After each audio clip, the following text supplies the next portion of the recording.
You are now listening to Join the Conversation with Matt and Matt, brought to you by Hey Now Media.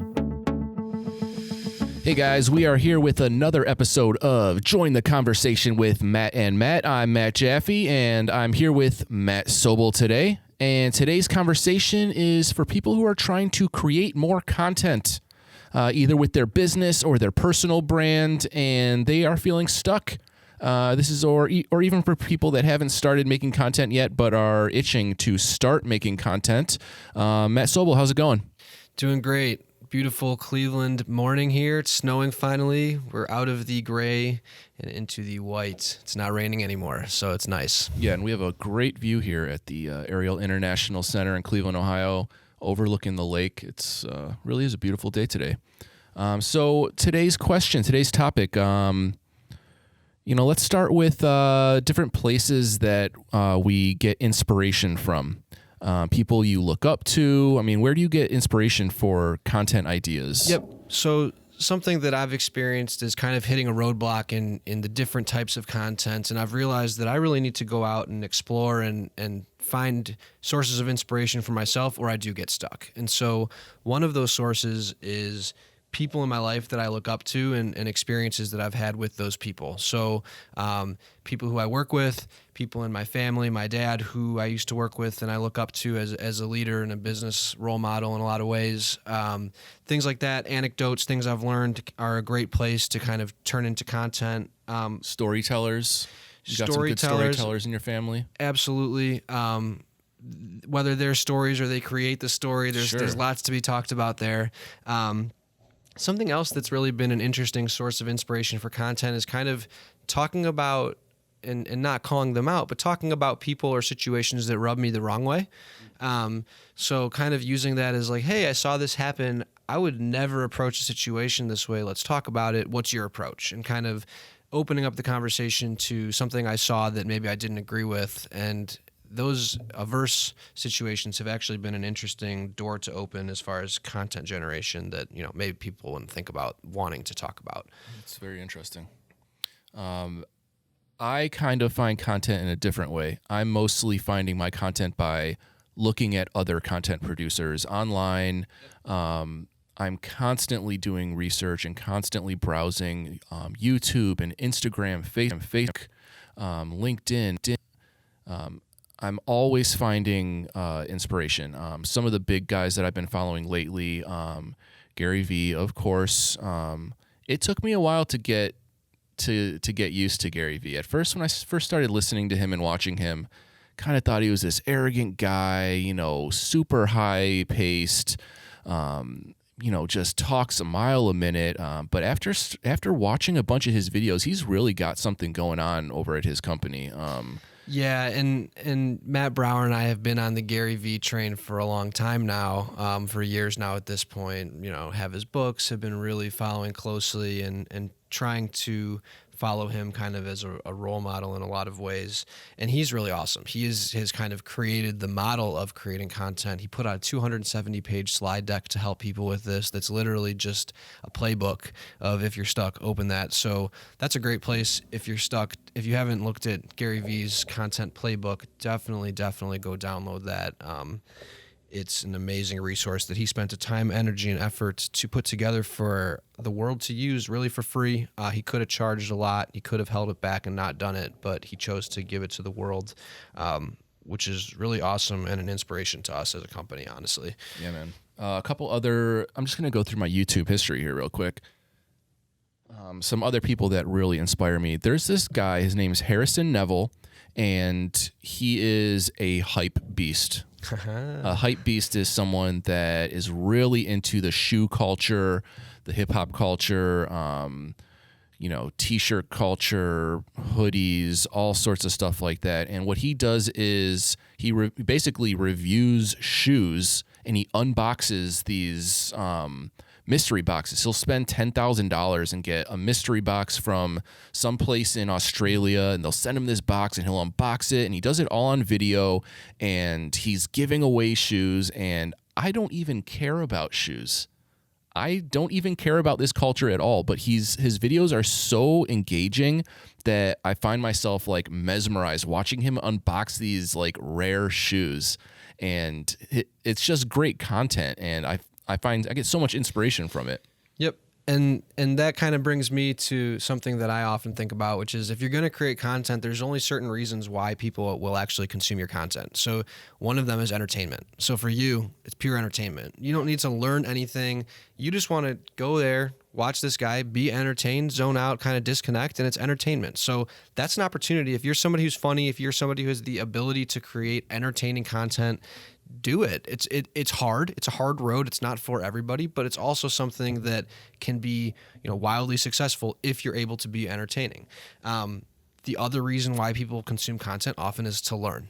And so if you're an expert, then taking the knowledge and teaching people the stuff that that may seem commonplace to you, but making that into content to share with somebody else who's not at your level is a great place to think about creating content. And it's a great strategy if you're somebody that finds, being entertaining something that's not going to come naturally to you. It's not something that comes naturally to me to be like the funny guy or be super entertaining, but I love sharing what I know with other people and helping them learn it and get excited about it. And so that's kind of the route that I've been able to take. It's worked for me. And you got to start somewhere. You're not going to be the funniest person in the room the first time you make a YouTube video or the first time you make an Instagram video. Absolutely. It takes practice, just like any other,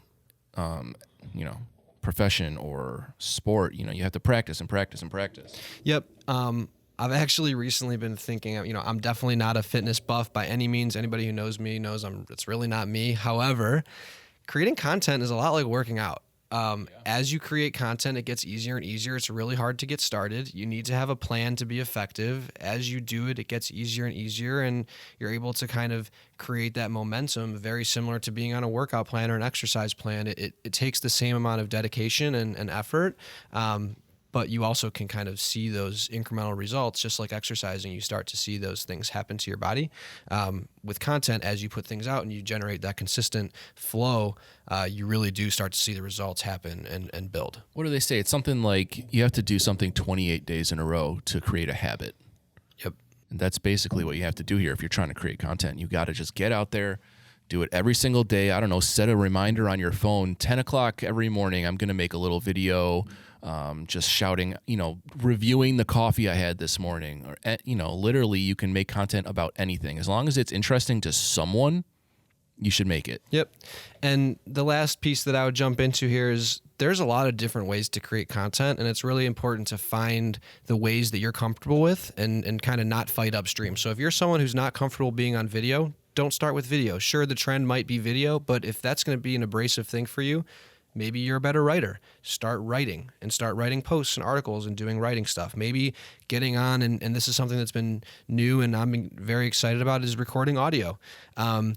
Maybe it's great for you to just jump on and sit down in front of your computer with a few notes and record your thoughts, and then take that and use that as your primary piece of content to create posts around. But it's really important to find your style and the ways that you can create content that you're actually comfortable with. And it doesn't have to be a one-size-fits-all thing. Different people definitely choose their own path, and as long as you're consistent, it'll work. And with YouTube out there, it's so easy to learn how to do these things. Sobel, I gave you a microphone, and you went home and recorded that night.